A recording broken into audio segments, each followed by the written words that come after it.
Okay, hello and welcome to our Q&A session for the Lawns to Lagoons Spring 2026 grant season. Tonight we will be answering program-related questions that were asked during last week's kickoff webinar.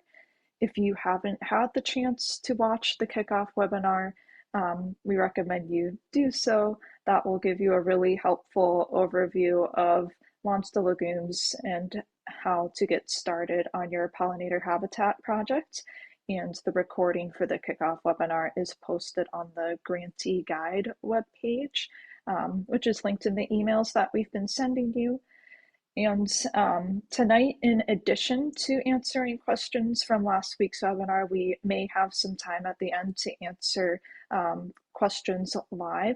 So to ask a question, we'll be using the Q&A feature at the bottom of your screen. You can just click on that Q&A button, type your question and hit send. Like last week, you can also upvote questions from other participants by clicking the thumbs up icon next to each question, and that will be helpful for us because that will prioritize the most popular questions. If your question is not answered by our presentation today, or you're not finding an answer on the grantee guide, you can reach out to the L2L helpline, and we'll make sure to post that email address in the chat tonight. This Q&A session will be recorded, emailed to you, and also posted on the grantee guide later this week. Next slide. So most of you probably already met us at the kickoff webinar, but again, Lawns to Lagoons program staff are coming from the Minnesota Board of Water and Soil Resources, Blue Thumb, which is the education program of the nonprofit Metro Blooms. Next slide. So today we have Dan from the Minnesota Board of Water and Soil Resources here, as well as myself. My name is Megan. And then we have my colleagues Alexandra and Graciela, who will be helping in the Q&A. So we're excited to be working with you tonight. Next slide. A bit on the format for this hour. Our staff will first be going through the questions from the kickoff webinar for about the first 45 minutes or so. And then likely the last 15 minutes will be for those questions that you put in the Q&A tonight. We did get a lot of great questions at the kickoff webinar, and we're excited to guide you in the right direction for your projects. We grouped the questions into a few categories.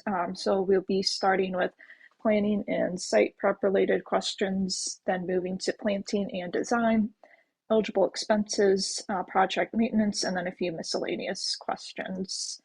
And I will pass it to Alexandra to start us off. Yeah, thank you, Megan. So I'm going to get us started with our planning and site prep questions that we had asked in last week's webinar. First question, is there an interactive garden planning tool that you recommend? And I will say that there isn't one official tool that we recommend, but we know of several online tools that can help you design and visualize your space, including the nativegardenplanner.com. And then one of our native nurseries here, Blazing Star Gardens, also has a native garden design tool that's really comprehensive and can be really helpful. And then if you are familiar at all with Canva, it's like a free graphic design kind of tool that you can access online. It can be really helpful for sketching out your designs kind of virtually, if that's more your speed. Next question on here, can we change the habitat type that we originally planned? So in your application or in your confirmation form, you told us what type of garden you were thinking about installing, and you are not at all like beholden to that initial idea. So you can adjust your plan to something that suits your site better as you get to know it more and kind of go through these planning or these like webinars and planning information. It just will still need to fit within those eligible project types we originally talked about. So either a pocket planting, a pollinator lawn, a native tree or shrub planting, or a pollinator meadow. And I apologize here. The screen situation is very strange where I'm at. So it takes 2 minutes to switch slides while I'm talking. Next question. Does the garden need to be visible to the public? No, your project doesn't have to be in a highly visible spot. So if you wanted to say put it in your backyard, that's totally fine. The sign also, if you just want to post it somewhere where you like looking at it, that's okay too. Although we would love for more people to see that and get an idea about the program. But the most important part of your project is that it has to include new native plantings that support pollinators, even if you're the only one that gets to look at it and enjoy it. Next question. If I've already started creating pollinator areas, can I continue working in or next to those spaces? The answer is yes. You can. Oh no, I missed where my writing is. It doesn't matter. Yes, you can continue to add on to those pollinator plantings that are already existing. Again, the most important thing is that you're adding new plants and having a newly established place as a part of your a newly established plants as a part of your project, even if they're in already existing garden beds or you're expanding an existing planting. This is a more like site condition related question, but site prep related question, but do I have to remove all non-native plants before planting natives for this grant? The answer is no. You don't have to remove all non-native plants, and you can certainly plant next to existing like perennials that you have in your gardens, but you won't be reimbursed for planting anything non-native as a part of the project. So your plants can coexist, native and non-native, that's okay, but only eligible Minnesota native additions will count for reimbursement for the project itself. What should I do if my site has invasive weeds like creeping bellflower or creeping Charlie? Um, Dan, is this one that you would want to take on answering? Sure, that sounds good. Good evening, everyone. So if you do have aggressive invasive plants, it's best to start with a clean slate. So usually trying to remove those root systems with a sod cutter or other methods to totally remove them from the site, and then using a barrier like a organic barrier cardboard to suppress those areas to keep those weeds from coming back in. And I'll continue on. So do you recommend using landscape fabric under mulch? We don't recommend plastic under mulch or synthetic suppression because it tends to show up when we're trying to decrease the use of plastic in the landscape. So we do recommend using organic paper-based products or cardboard to suppress um, vegetation, and that has worked really well for projects. Next question is cardboard safe to use near a house foundation? And it is safe. We're not aware of any pest problems with using cardboard near a foundation. If you do have any pest issues, it's best to work with a pest professional. But cardboard does break down over time and is an organic material. And then how long should I wait between laying cardboard and planting? It's best to wait a few days after laying it down. It's helpful to water it a bit to help it break down a little further, and then leaving it on for about a week or so, and then planting into it. But it will increase in effectiveness if you do leave it on longer to suppress weeds. Next question, if my site already has rock along the foundation, can I keep it instead of switching to mulch? And that's perfectly fine as well. You can plant native plants into rock and it can work just fine. You can pull some of that rock away and put some wood mulch around those plants as well.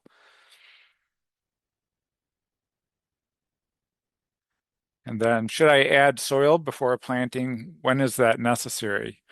Our native plants in Minnesota are really well adapted to a wide range of soil types, and we recommend working with nurseries to find plants that will fit your soil type that you have at your property. So it's not very common that we are amending soil for native plants unless you have a really poor degraded soil or a heavy clay, then it might be helpful to amend it with compost. but soil is not a reimbursable expense for the program unless you're doing a container garden. And next question, should I use mulch if planting from seed? Seed doesn't germinate in wood mulch or underneath wood mulch. So you don't want to be seeding into wood mulch. Seed needs good contact with the soil in order to germinate.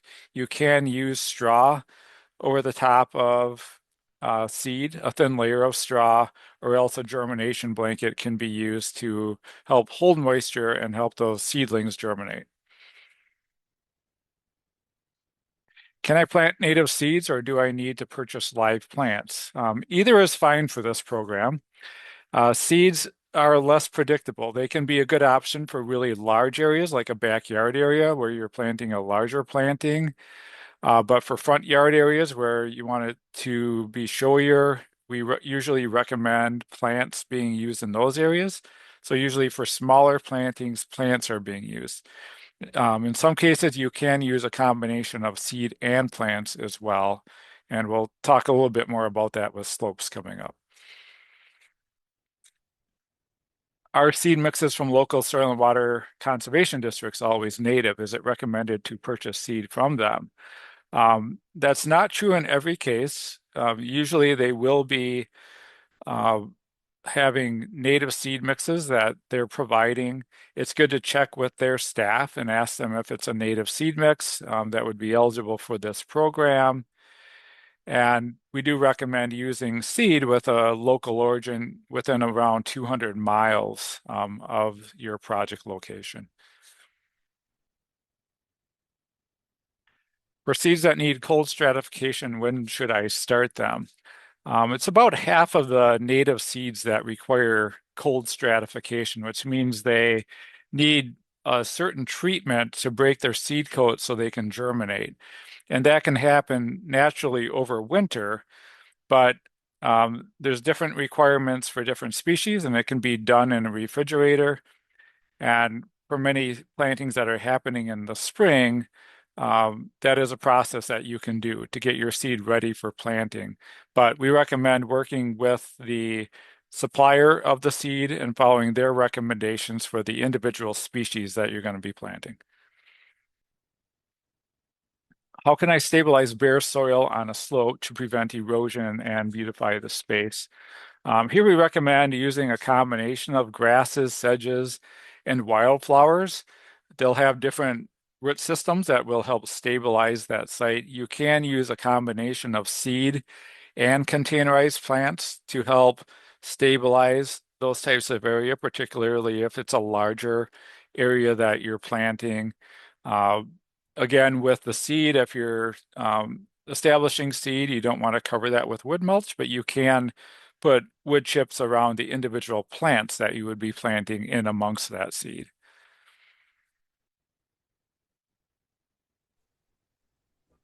Okay, I think I'm taking back over here for the planting and design questions.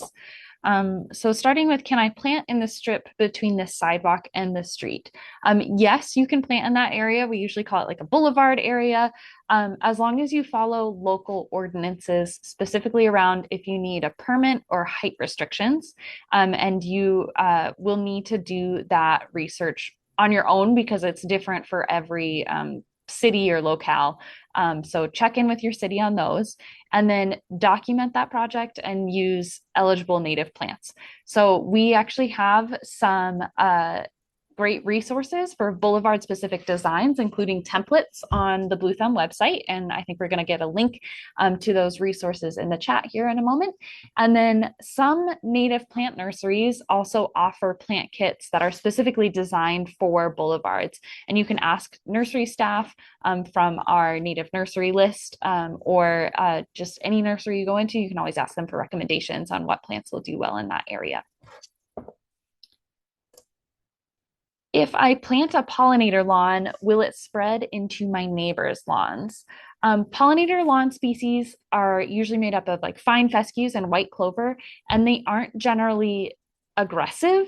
White clover will spread a bit, and you can avoid this if you're concerned by investing in either some edging or putting a specific like kind of barrier right along the property line. So either doing some mulching there, or putting in, like I said, like a physical edging in that space will help keep it from spreading into your neighbor's lawn. Can I divide and use plants from my existing garden? So if you already have native plants, you can use divisions of those for your project, but unfortunately it won't count as adding new plants. So that is to say, like, you can't divide your plants and then request reimbursement for a bunch of mulch. We won't be able to reimburse for that type of project. So as shared in the eligible expenses guide, your project must involve the addition of new native plants within the grant period, and that would have to consist of purchasing new plants to install. If I add native plants to an established perennial garden, does that count as a pocket planting? Yes, adding new native plants to existing beds, kind of like what we said earlier, is an eligible project, and that can count towards a project such as a pocket planting. Is there a required ratio of flowers to grasses if I'm doing a pocket prairie? There's no required ratio.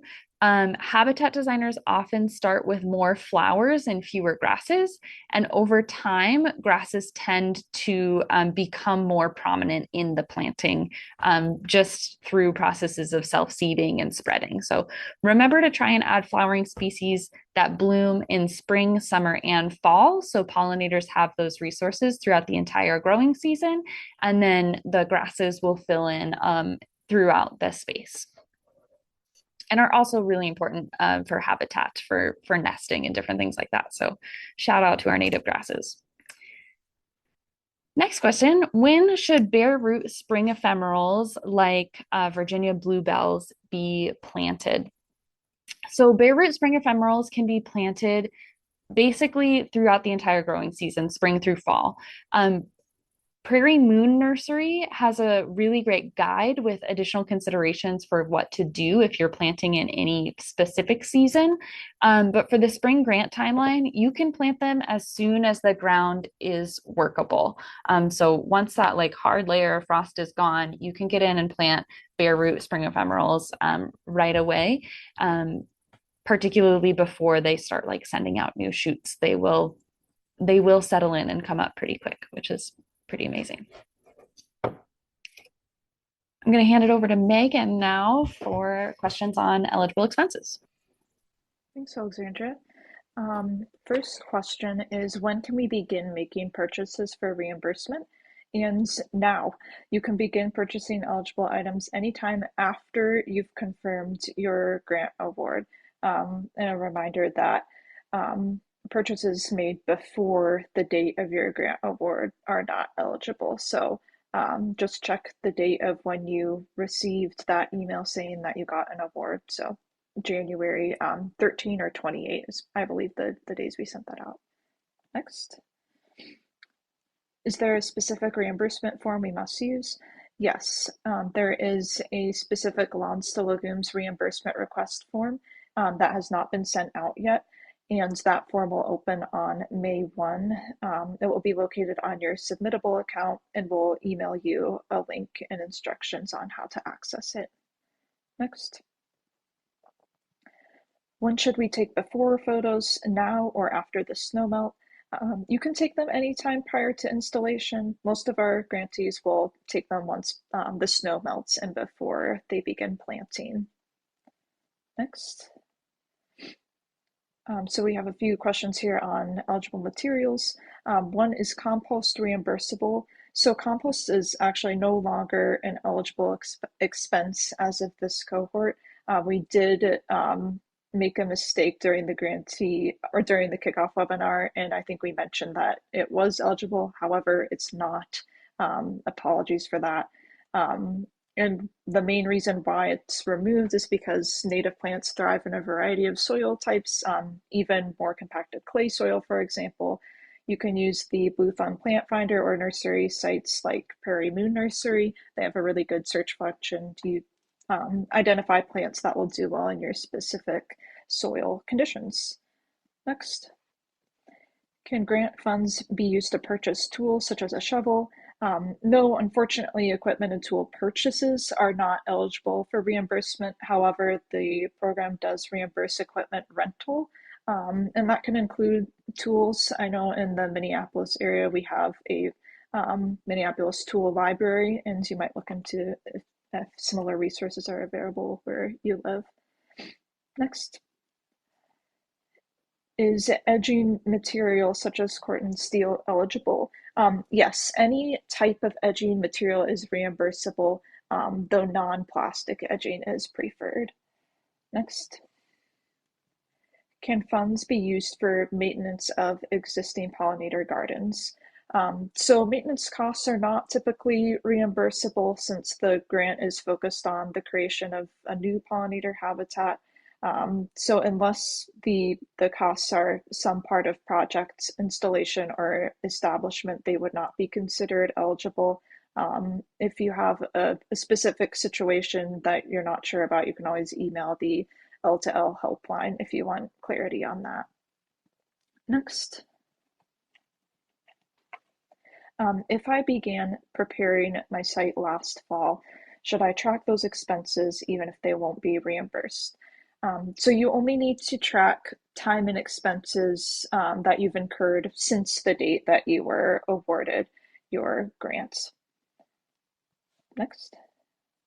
Can we purchase native plants from retailers that are not on your recommended list, for example, larger garden centers?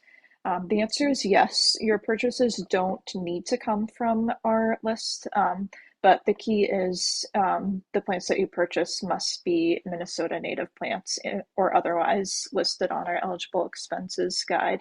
And when shopping from larger retailers, you'll want to be extra careful to watch out for cultivar varieties of native plants, which can be more common in chain retailers, and cultivars are not reimbursable, as we explained during the kickoff webinar. And you can go on the eligible expenses guide for more details and some guidance on that. Next. Do neighborhood or friends plant sales qualify? So the answer again is yes. You are welcome to purchase your native plants from a spring plant sale, such as the Friends plant sale in the Twin Cities. Again, the key is that you're purchasing plants that are native and meet the eligibility criteria. One thing to note is oftentimes plant sale receipts won't be itemized, they'll just list the total. So be sure to take either a photo of your plant tags or document a list of the species names that you purchased, as you'll need to submit these in your reimbursement request. Next. Are fruit trees such as apple trees reimbursable? Once again, the key is that the plant is native to Minnesota or listed as an exception on our eligible expenses guide. The thing with apple trees is pretty much all of the apple trees that you think of that are edible. So cultivated apples aren't typically eligible.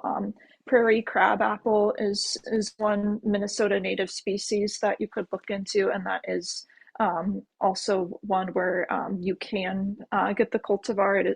It is on our cultivar exception list. However, there are a number of Minnesota native fruiting trees that you can look into. Serviceberry, chokeberry, highbush cranberry, and elderberry, for example, are reimbursable. And you can look that up online, and also on our resources page, we have a list of pollinator-friendly trees and shrubs, and a number of those are the ones that I just listed out. I think I'm going to pass it back to Dan for some maintenance questions. Okay, thanks, Megan. So our first question is, do I need to replace mulch every year? And not necessarily. Mulch can be refreshed as needed to suppress weeds and retain moisture. Native plants will fill in over time, and you might just want to add wood mulch along the front edge, in some cases just for aesthetics and keep the Kentucky bluegrass from creeping in. Is there an affordable plant protection option for larger spaces that won't leach harmful chemicals? We do recommend physical barriers such as mesh baskets and chicken wire. There are some organic repellents on the market, but repellents are not reimbursable. But we recommend avoiding chemical repellents that could leach into the soil. Should I cut back plants in fall or leave them standing through the winter?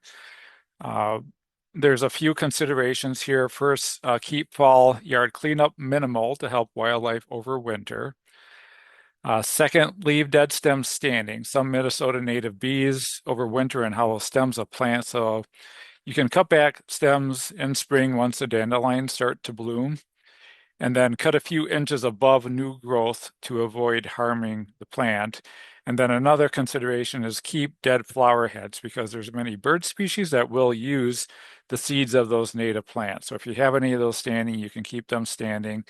And overall, we recommend leaving leaves underneath trees because it helps support a lot of moth and butterfly species. When can I expect new native plants to begin blooming? Native plants do take a little longer than some other plants, but it's worth the wait because they provide a lot of pollinator benefits and add a lot of aesthetics to the landscape. The first year we see plants coming in. It can be relatively slow, but you'll see the leafy vegetation establishing, and they're starting to put down roots that first year. So they're creating their foundation that first year. It's important to water and pull weeds during that first year. The second year, plants start to spread and fill in more, so they're going to be getting much taller that second year. Some plants, like Black-Eyed Susan, will start to bloom that second year, so you'll start to see some blooming start to happen. And then year three, mature plants are dense and they reach their maturity around year three. But we recommend still doing watering as needed if you go into a drought, and then just weeding out any weeds that start to establish within that planting. And I think it's back to Alexandra. Yeah, I'll wrap us up here with the last couple of questions we had prepared. So are there other pollinator planting grants available in Minnesota? Yes, some local soil and water conservation districts, watershed districts, and sometimes cities may offer funding for native plantings. This varies across the state, so it's not guaranteed, but is definitely something that you should check into if you're interested in finding more funding for these projects. And we actually have a list on our website of soil and water conservation district grants page for opportunities that they may have. Is there a map of previous Lawns to Legumes project locations that can be viewed or visited? Yes, there is. So this is kind of in two parts. If you're looking for just a map to see where those projects are, the Minnesota Board of Water and Soil Resources has a searchable statewide map of all of the completed Lawns to Legumes projects. It's really fun to be able to just like see all of these little bee icons on the map and see where all of those are. If you're looking to see like completed projects and some pictures and get a sense of what other projects people have done, the Blue Thumb Garden Gallery lets you filter and view past projects that previous participants have submitted. And you can filter those by region, by project type, and by plant palette if they used kind of a specific plant palette that we could identify and name. So definitely recommend checking that out for some inspiration. There are a lot of really great projects in there and some beautiful pictures that will make you dream of spring. So I want to thank you all for sitting through our kind of prepared questions. We'll go ahead now and turn it over to Graciela, who's going to help us manage some of the live questions that you had all put in the Q&A, and we'll get some of those answered now too. The first question is from Robert, and this is, can seed be put down now while the soil is exposed to allow for cold dormancy time and hopefully assist in spring germination? I can take that one. Yes, snow can be put down this time of year. It's considered winter seeding. The main thing is that we don't want to seed into areas that have more than maybe 2 or 3 inches of snow. It's best to do it on a sunny day when you can put the seed down and then it will melt down to the soil layer underneath. But it can be done this time of year. Awesome. Thank you, Dan. Julie put carpet down last summer to kill her grass. When she pulls it off, does she need to dig up the dead sod, and how does she prepare that area for planting? I would say if it looks like the sod has disintegrated and is mostly soil, you're good to go. It will be dead. It won't grow back. If for some reason it's like depending on your sod layer, if it was like a thick like rolled sod, you could like remove it via shovel just to have easier digging area to work with. Thank you, Megan. Tina asked if there's any resources on the best removal tips for buckthorn. She has an area about 2 to 3 plants that she caught last year near a wetland area. I can cover that one. So the Department of Natural Resources does have a fact sheet on buckthorn control, which is a good resource. If you just have a few plants, you can cut them lower to the ground and then just cover up that stump with a coffee can or some other type of container. And as long as there's not light getting into that stem, it will not resprout. Awesome, thank you. The next question is from Shannon about recommendations for affordable physical barriers that could help protect large planting spaces that do not leach chemicals. For example, she read that chicken wire can leach lead.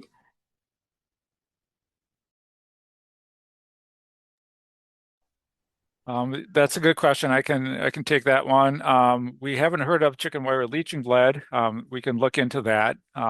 But there are a lot of different types of wire available that can be used. Different types of um, wire that will keep rabbits out or keep deer out. And so there's a variety of materials out there at different stores that can be purchased. Allison asked if this grant will continue on. She's wondering if she can recommend it to friends. Somebody she spoke with at a nursery thought that this was the last year. I can take that one too. So with our agency, the Board of Water and Solar Resources, we do have funding that will allow us to continue this program. We will have less grants that we'll be giving out. So we'll be going from two cohorts a year to one cohort.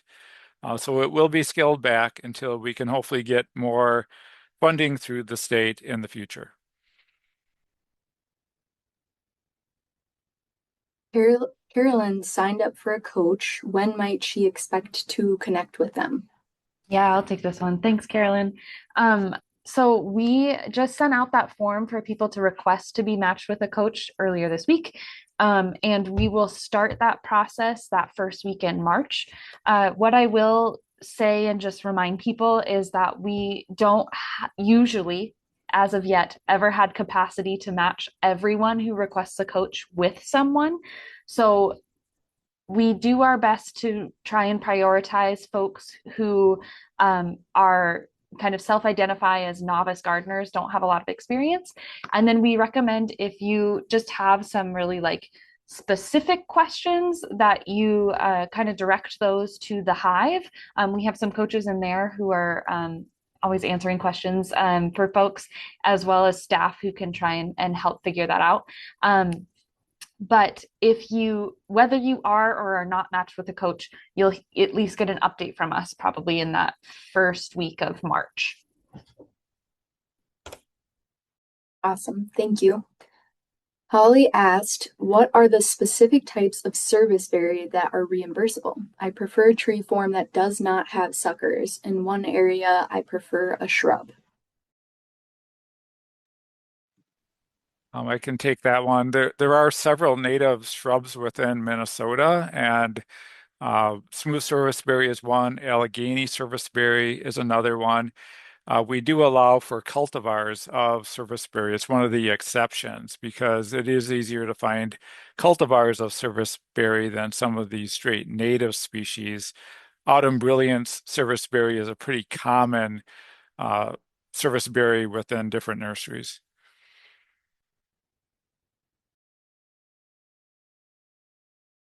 McKenna asked if they're planting on a hill in a shoreline impact zone and still needing to control erosion until the native seeds germinate, would they still need to kill off the existing turf or fescue grass?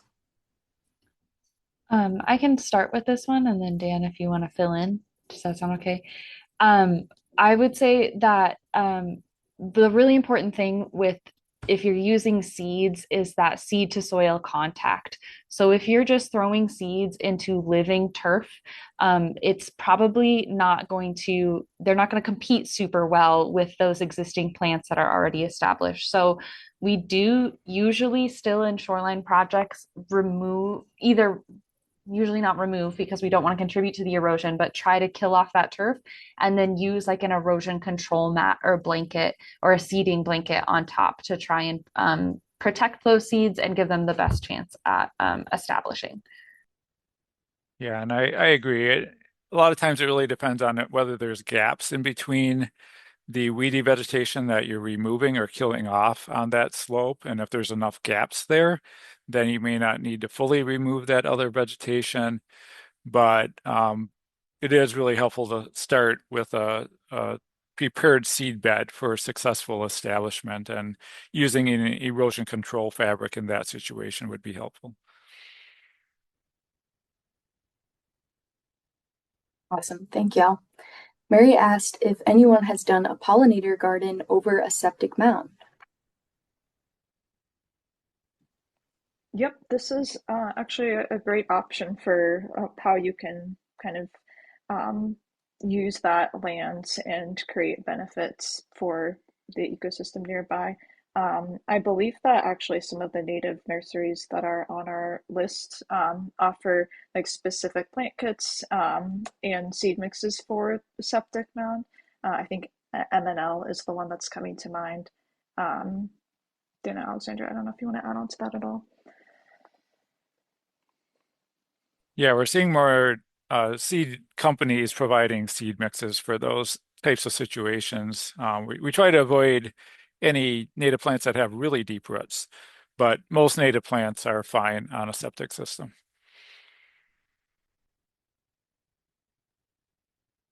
Julie asked if she can use a tiller to remove or break down sod. If so, what depth should she set her tiller to? It is a really sandy area.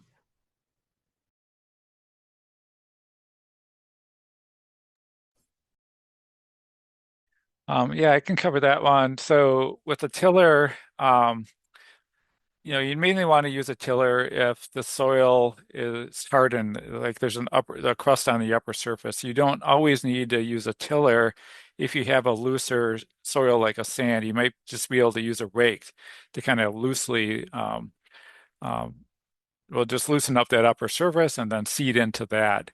So you don't always need to use a tiller unless you do have a heavier soil and it's more compacted. That's where a tiller would be helpful. And I think it's important to note too that the majority of the seeds that we plant need to be planted near the surface. So you do want a seed bed that isn't too fluffy. You want it pretty firm when you put that seed down, and then either just really lightly raking it or rolling it to get that seed to soil contact. You don't want to bury those seeds very deep or they won't germinate. Are there any good native plants that work for a shady lawn? Hey Mary, so I think one like distinction that I just want to make is whether or not you're wanting to keep like a bee lawn or if you're ready to put in a lot of like get rid of that space and just put in shady native species, in which case there are a lot of really great shady native plants. They're some of my favorite, and I would recommend like going on to the Blue Thumb Plant Finder tool, and you can search by that sunlight requirement, so shady. And if you're wanting to keep kind of like low growing plants, you can search by plant height too, and that'll give you some really great ideas on what you can put in those spaces. The two that I'm going to call out really quick, just because I saw them today as some of my snow was melting in my yard, was wild strawberries that like to creep, and they spread a lot, but they're evergreen, and which is really fun. And then also the alum root, the native alum root, just has some really fun leaves and little coral bells that oftentimes there are a lot of cultivars of that plant. So like watch out that you get the native one, but it's a delightful little plant. Are there any deer repellent native plants?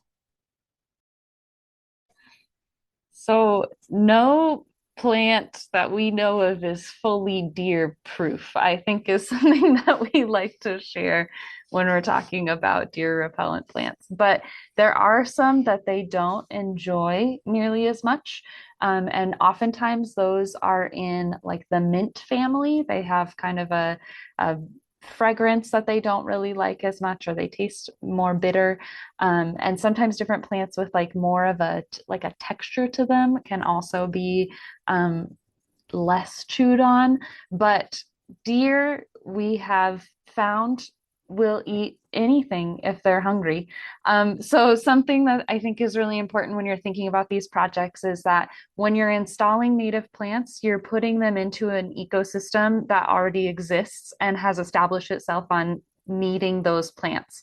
So if you're worried about like rabbit predation or deer coming in, I highly encourage people to think about planting enough for everyone. So maybe planting ones that you're really worried about getting eaten in a more protected area, and making sure, and just knowing that if you're putting out a rabbit's favorite food, they're gonna come and find it. Dan, I don't know if you had more to add to that. No, I think that's good. I think there's plants that they don't prefer as much. Fuzzy plants they don't like too much either, like black-eyed Susan and hoary vervain would be examples. But just having a lot of plants out there, they don't seem to munch on the grasses and sedges that much either. So those are a little bit safer sometimes than some of the flowers and the shrubs. Does the grant allow folks to use some funds to rent a manual sod remover? Yes, so this would qualify under the equipment rental category in the eligible expenses guide, and sod cutter or sod kicker rental, I think, is the most um, commonly rented piece of equipment that we see when people submit their projects. Grantee is wondering if they can start their native seeds inside with grow lights. Will the seeds germinate and will they transplant well? Is now the time to start planting in May?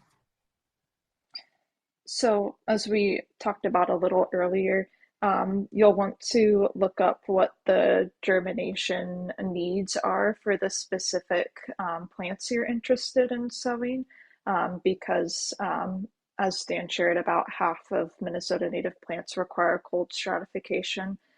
So you might need to, if you want to do it indoors, there is an option where you can put your seeds in your refrigerator, and you'll want to look up the germination code. You can find that like on the product from whoever you're buying it from. Um, I'll say that Prairie Moon Nursery also has really good educational resources on how to start perennial seeds indoors. And now is a good time to start planning that, because some seeds require as long as 3 months of stratification. So starting around now is the good time for that. I would say too, another option if you're wanting to start from seed and kind of give them that head start is doing like the winter seed sowing. Now is also a really good time for that too, so that you don't, if you don't have grow lights or you don't have the space to kind of put them out that way, you can look into some different options for sowing the seeds in milk jugs and setting those outside now, and they'll kind of come up on their own without too much care in the spring, and then you'll be able to separate them out and plant them then too. It's just a little bit of like a less resource intensive way of getting those plants a head start for planting this spring. Any recommendations for including Minnesota native blueberry bushes in pollinator gardens? With our native blueberries, they usually prefer a really sandy soil, and they prefer an acidic soil. So that might be a situation if you're planting those that you would want to amend with sand and maybe do some other amendment to increase the acidity of that soil. They just don't do very well if they're not in that right soil condition. And they are susceptible to rabbits too, so you'd want to be protecting those blueberries.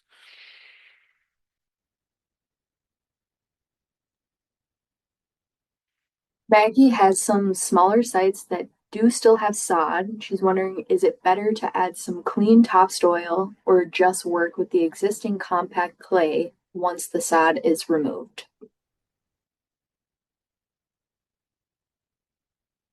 Yeah, I can cover that one too. So our native plants can do really well in clay. It might be that once you remove the sod, you might want to till in this case just to loosen that up a little bit more. You could add a little bit of compost into that too if you wanted to, just increase the air spaces in that soil, but it's not necessary either. There's a lot of native plants that will germinate in a clay soil. One thing I wanted to add really quick too is that like the tilling doesn't, depending on how compact it is, doesn't always need to, you don't need to rent a tiller to do that. We oftentimes in projects that we have installed or have seen other lawns to legumes grantees install is just like using a fork or a shovel to turn the soil will help loosen it up enough to be able to plant in, and then as those roots establish, they can get in deeper to that clay, existing clay.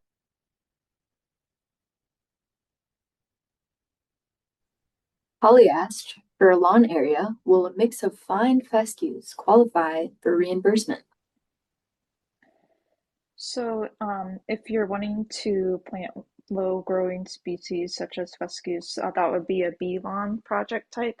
The key is that we ask that you include at least one flowering species in that mix and that you're not only planting fescues, since the main goal of the project is to create some benefit and some resources for pollinators. But yes, you can definitely incorporate fescues in your bee lawn, and they are on the list of cultivar exceptions if you look on the eligible expenses guide.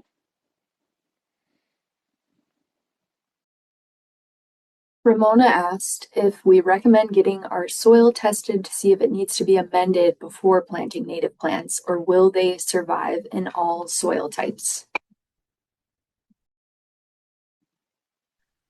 I think we don't usually recommend doing soil tests. It is a interesting thing to do if you've never done that for your property, just to see the characteristics of your soil. So it might be helpful just to understand your soils better. Uh, most of our native plants are really adaptable to a wide range of soil types, so usually that isn't a big consideration. If you have a more degraded soil, like if some of the topsoil had been stripped off at some point or some fill material brought in, then it would be helpful to do a soil test to see if you need to add some organic content or if the pH might not be ideal for plants. So it's more of those disturbed soils where you might want to do a soil test. And I'll just add to that, you can also explore just what your general soil type is too. If you have more clay soil, like sandy soil or loamy soil, and just knowing between those three categories, you can search for native plants that prefer those soil types. Even though, as Dan said, native plants are pretty adaptable. And I'll stick an article in here that kind of explains those three types and how you can figure that out just based on observation.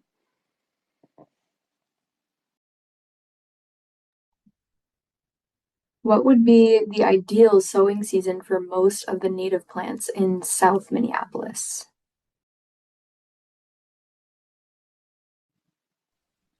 Well, Yeah. for seed, there's different times that can work well.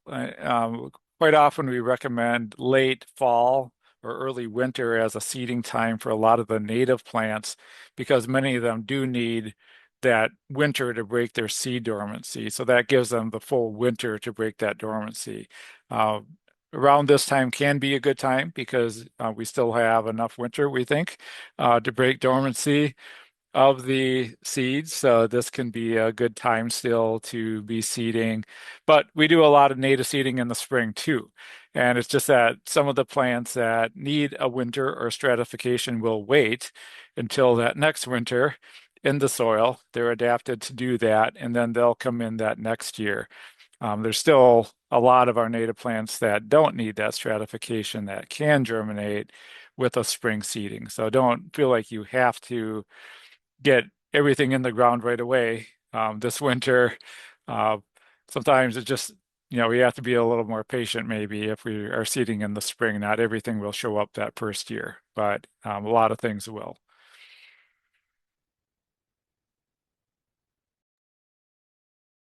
Does the garden need to be a new space, or can we use an existing garden and add native plants into it?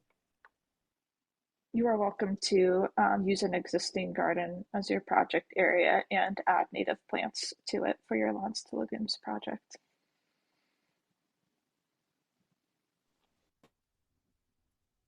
Awesome. Thank y'all. I don't see any more questions in there. Awesome. Thanks, Gracia, for helping us manage that. Thank you, Megan and Dan, for helping answer so many of those questions. I just want to recap that if your question either wasn't answered today, you think of another question, anything comes up, the way to kind of go about finding this information, first start with checking the grantee guide, especially the frequently asked questions. They're kind of linked towards the bottom of that page. We put a lot of questions that have been asked in previous cohorts. We'll put most of your questions that were asked today into that too.